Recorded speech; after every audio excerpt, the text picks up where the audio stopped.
Derecho y de las universidades y sobre todo también a los estudiantes de posgrado.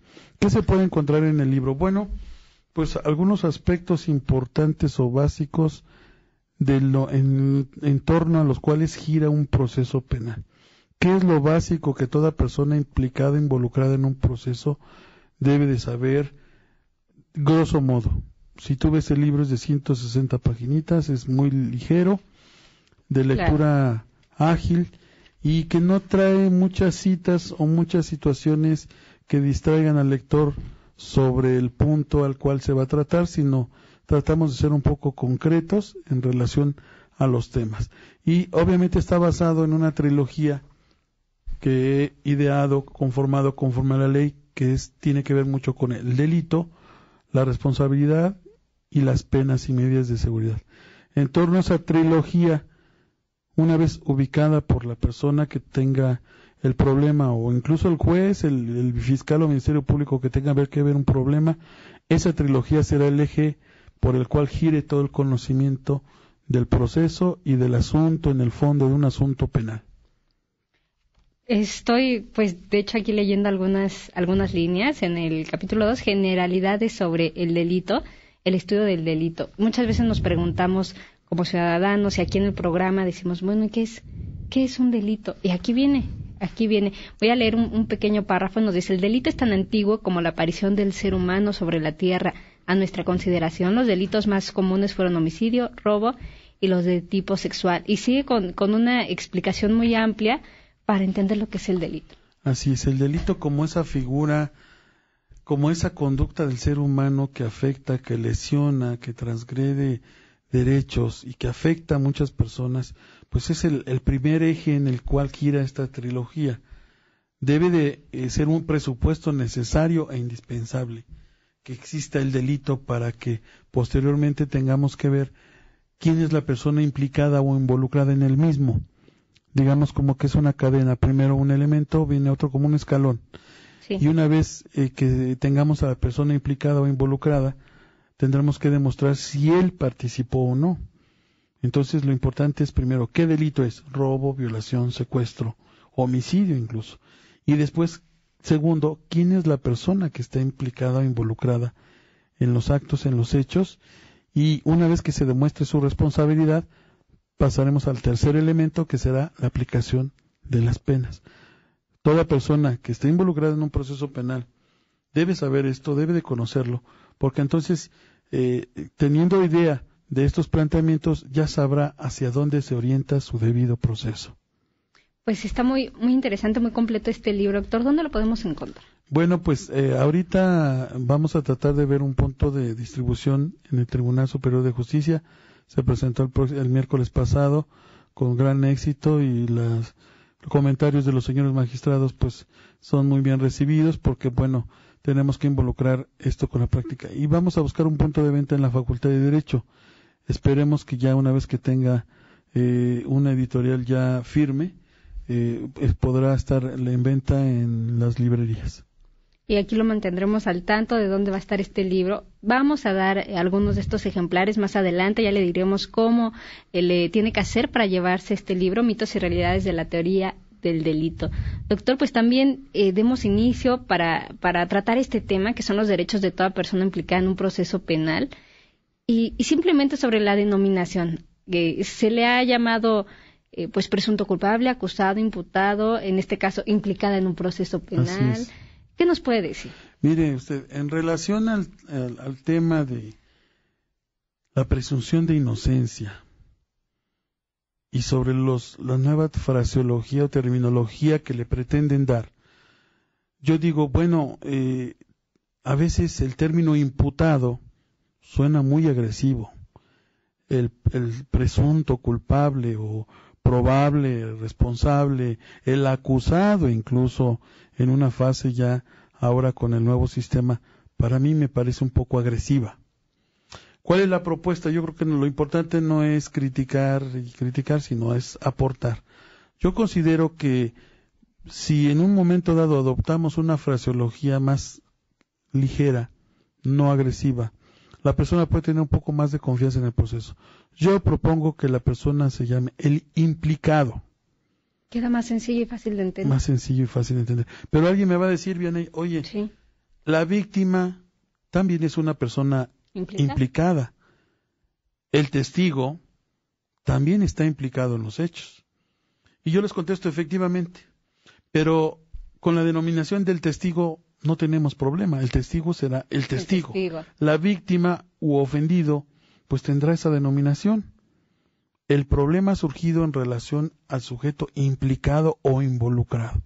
Creo que si el juez, el fiscal, el Ministerio Público, cualquier persona le puede decir, señor, que pase el implicado, el involucrado, el implicado en los hechos, no le estamos haciendo ninguna conjetura ni le estamos haciendo alguna atribución en relación a su culpabilidad o responsabilidad. Le diremos, usted está implicado y tendrá que la persona responder sobre su participación o no en los hechos y segundo, si es o no culpable o responsable. Pero en términos generales, considero y la propuesta que yo siempre he lanzado es que se diga el implicado y creo que es más ligero el tema. Porque también aquí sucede otra cosa, doctor, muchas veces pues al no conocer cómo se deben de utilizar los términos jurídicos adecuadamente, pues ya es el delincuente. Exactamente. ¿No? Cuando está en un proceso, todavía no sabemos si es o no culpable. Entonces, en el mejor de los casos se le puede llamar acusado o presunto culpable, pero en el peor ya es el delincuente. El delincuente, sí, efectivamente. Muchas veces ya no sabemos si es porque la sociedad tiene un poco de coraje y un poco de desconocimiento y entonces efectivamente le llama el delincuente, el culpable, el responsable, cuando tiene que seguir un juicio primero. Tendrá que declararlo un juez en un proceso, cuando él deba de aportar las pruebas que considere necesarias para demostrar o no su inocencia, su no responsabilidad. Entonces muchas veces ya tenemos que pues ser conscientes de que la gente está molesta y le llama delincuente porque ya lo da por un hecho, cuando sus derechos son que el sujeto vaya a un proceso, tenga un defensor y aporte las pruebas que estime necesarias. Porque tiene derecho a tener un defensor y a llevar un debido proceso. Efectivamente, bien, y siempre ha habido esos derechos. Esos derechos consagrados en nuestra Constitución desde su artículo 20, incluso ahora el modificado, el artículo 20 constitucional actual modificado, incluso ya reconoce las cuestiones del proceso, las cuestiones de los derechos del imputado, le llaman, y los derechos de la víctima. Es decir, se elevan a nivel constitucional unos derechos o unas garantías, unas prerrogativas que quizás ya las tenía plasmadas en los códigos de procedimientos penales y en otras leyes derivadas, pero bueno, el legislador consideró necesario elevarlas a nuestra Carta Magna para que pudiera, de cierto modo, pues tener algunos aspectos para su defensa. ¿Considera, doctor Juan Andrés Hernández, que está desprotegida la persona que se está enfrentando a un proceso penal? No, nunca lo he estado. Yo creo que a veces es un poco el desconocimiento de las instituciones. Siempre nuestra Constitución ha sido garantista. Siempre le han dado derechos a la persona y uno de los fundamentales derechos, independientemente de que tiene derecho a declarar o no, o de que tiene derecho a un defensor, que eso creo que es fundamental o primordial. Quizás al momento de llevarlo a la práctica, la gente tenga problemas con esa figura de la defensoría, que ya se ha ido evolucionando, que ha ido cambiando, se ha ido transformando la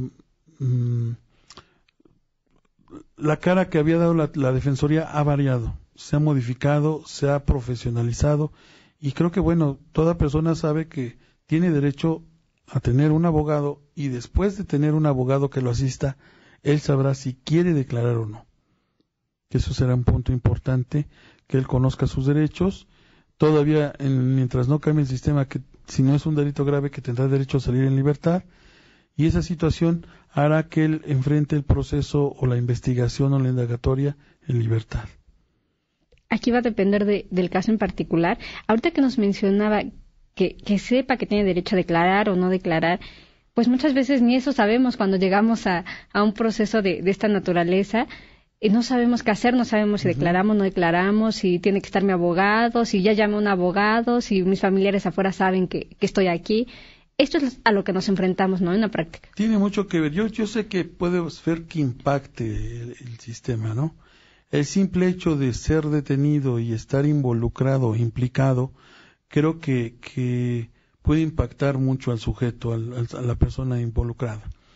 Eso estoy de acuerdo. Lo importante aquí es que efectivamente siempre tiene uno que decir a las personas, tendrá que tener la calma necesaria o suficiente para poder pensar qué va a hacer.